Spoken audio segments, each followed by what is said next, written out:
So hello and welcome guys, स्वागत है आप सबका एक बार फिर से आपके अपने यूट्यूब चैनल में। मैं अभिषेक जैन आप सभी लोगों का वेलकम करता हूं। तो गाइस आप आज सभी लोगों का 304 यानी कि इलेक्ट्रिकल डिज़ाइन एंड ड्राइंग का पेपर था। आई होप आप सभी लोगों को अच्छा गया होगा।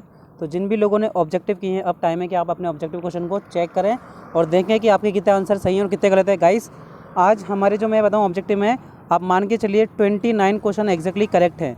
एक क्वेश्चन का ज़्यादा से ज़्यादा अंतर हो सकता है, बाकी सभी क्वेश्चन सही हैं। तो आप लोग चेक कर लें, ठीक है। किसी भी तरह से मेरे जो द्वारा आंसर दिए गए हैं वो गलती की गुंजाइश नहीं है। फिर भी अगर आपको लगता है कोई गलत है तो आप मुझे अच्छे से कमेंट करके बताएं। चलिए गाइस अपनी वीडियो स्टार्ट करते हैं। इससे पहले चाहूँगा जितने भी दोस्त चैनल पर नए हैं जल्दी से चैनल को सब्सक्राइब करके बेल आइकन पर क्लिक कर दें, ताकि जितने भी लेटेस्ट नोटिफिकेशन के अपडेट आप लोगों को मिलते रहें। आइए गाइस अपनी वीडियो स्टार्ट करते हैं। सो गाइस आज आपका इलेक्ट्रिकल डिज़ाइन एंड ड्राइंग का पेपर था, ठीक है। तो चलिए स्टार्ट करते हैं। अब देखिए सबसे पहले आपका क्वेश्चन था सिंगल फेज ट्रांसफार्मर का आउटपुट क्या होता है। तो गाइस देखिए सबसे पहले तो 2.22 आता था, 3 फेज में 3.3, तो पहला तो ऑप्शन ऐसे ही गलत हो गया। फिर क्या था FBM AI AW KW delta. तो देखिए बी और सी दोनों में सही है, बट बी में आपके डेल्टा नहीं दे रखा, इसलिए आपका ऑप्शन सी करेक्ट हो जाएगा। तो क्वेश्चन नंबर 1 का आंसर हो गया सी। चलिए क्वेश्चन नंबर 2, ट्रांसफार्मर की डिज़ाइन में डी जो होता है ना गाइस, जो 2 सर्किल होते थे उनके बीच की दूरी यानी कि diameter of circumscribing of circle, परिधीय वृत्त का व्यास। तो option number B question number 2 का।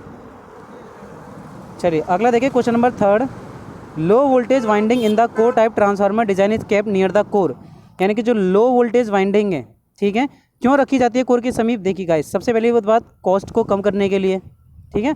आपकी जो कॉस्ट है वो कम हो जाएगी, कैसे, तांबा अपना कम लगेगा। दूसरी बात आपको इंसुलेटिंग मटेरियल की भी कमी हो जाती है, क्योंकि अगर लो वोल्टेज वाइंडिंग पास है तो आपको कम इंसुलेशन लगाना पड़ेगा, हाई वोल्टेज होगा तो ज़्यादा इंसुलेशन लगाना पड़ेगा। इसलिए option number A and B दोनों करेक्ट है। तो थर्ड का राइट आंसर हो गया D. Question number 4, volt per turn क्या होता है। E T is equal to guys K Q होता है। E T is equal to K under Q होगा, ध्यान रखेंगे। ऑप्शन नंबर ए करेक्ट है, ठीक। बी क्वेश्चन नंबर 4 का ऑप्शन नंबर बी करेक्ट है। क्वेश्चन नंबर 24, ट्रांसफार्मर डिजाइन में H is equal to AW/WW को आपसे तो सिर्फ पूछा है कि एच को क्या कहते हैं। तो गाइस जो फ्रेम की हाइट होती है ना, टोटल फ्रेम की, उसे एच कहेंगे। तो क्वेश्चन नंबर 5 का करेक्ट आंसर हो गया डी। चलिए question number 6, full pitch winding किसे कहते हैं। तो full pitch winding coil span और पोल पिच जब दोनों 180 डिग्री के होंगे, ठीक है, वो वाइंडिंग होगी आपकी 180 डिग्री।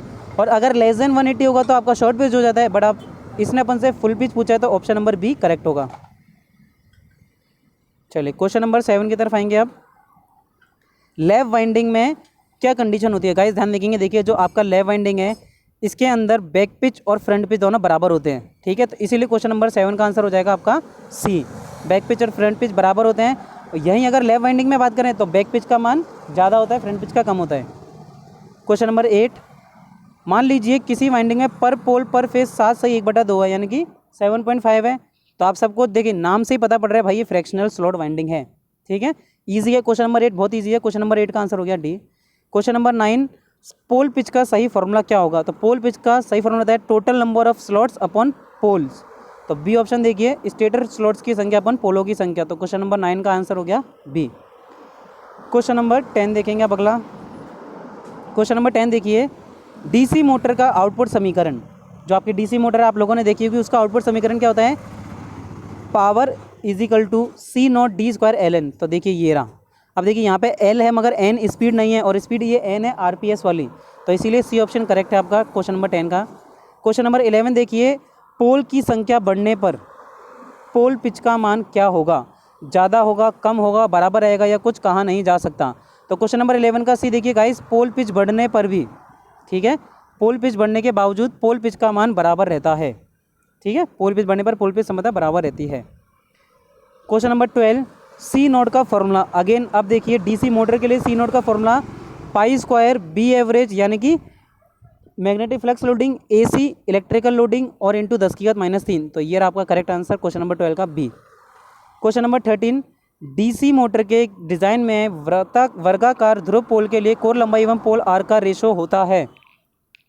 तो गाइस इसका आंसर होगा <1। क्वेश्चन नंबर बी का आंसर हो गया 1 से कम, यानी कि देखिए आपने देखा 0.65 से लगभग 7 पॉइंट समथिंग था। तो क्वेश्चन नंबर 13 का आंसर हो गया बी। क्वेश्चन नंबर 14 देखेंगे अब, इलेक्ट्रिकल लोडिंग और मैग्नेटिक लोडिंग का फॉर्मूला। तो देखिए इलेक्ट्रिकल लोडिंग का फॉर्मूला था P5/πdl, P5/πd और इलेक्ट्रिकल लोडिंग होता है IZ/Z/πd। तो क्वेश्चन नंबर 14 का करेक्ट आंसर हो गया ऑप्शन नंबर ए। क्वेश्चन नंबर 14 का करेक्ट आंसर हो गया गाइस ऑप्शन नंबर ए। सो क्वेश्चन नंबर 14 का करेक्ट आंसर हो जाएगा ऑप्शन नंबर ए। चलिए गाइस क्वेश्चन नंबर 15 देखेंगे। 3 फेज इंडक्शन मोटर डिज़ाइन में एयर गैप लेंथ, जैसे एयर गैप की लेंथ बढ़ेगी तो गाइस ध्यान रखेंगे ओवरलोड कैपेसिटी भी इंक्रीज़ हो जाएगी। जैसे जैसे एयर गैप लेंथ बढ़ेगी ओवरलोड कैपेसिटी का मान बढ़ता जाएगा। क्वेश्चन नंबर 15 का आंसर हो गया बी। क्वेश्चन नंबर 16 बिना स्विच के लाइटिंग का फ्यूज़ बोर्ड का प्रतीक। तो क्वेश्चन नंबर 16 का राइट आंसर हो जाएगा डी। जब कोई भी फ्यूज़ बोर्ड नहीं होगा तब आंसर होगा आपका डी। चलिए क्वेश्चन नंबर 17 देखेंगे अब। सो गाइस एग्जॉस्ट फैन का आपको पता है डायग्राम क्या होता है, सिंबल ये होता है सर्किल के अंदर इन्फिनिटी। ये शायद आपके 303 में भी आया था अगर आपको ध्यान हो तो। क्वेश्चन नंबर 18 देखिए। स्टार डेल्टा स्टार्टर जो ऑटोमेटिक होता है वहाँ पर TDR की आवश्यकता होती है। तो क्वेश्चन नंबर 18 का आंसर हो गया बी। क्वेश्चन नंबर 19 भारतीय मानक के अनुसार थर्मल ओवरलोड रिले का प्रतीक। गाइस थर्मल ओवरलोड रिले ये देखिए ये होता है आंसर। तो क्वेश्चन नंबर 19 का करेक्ट आंसर हो गया सी।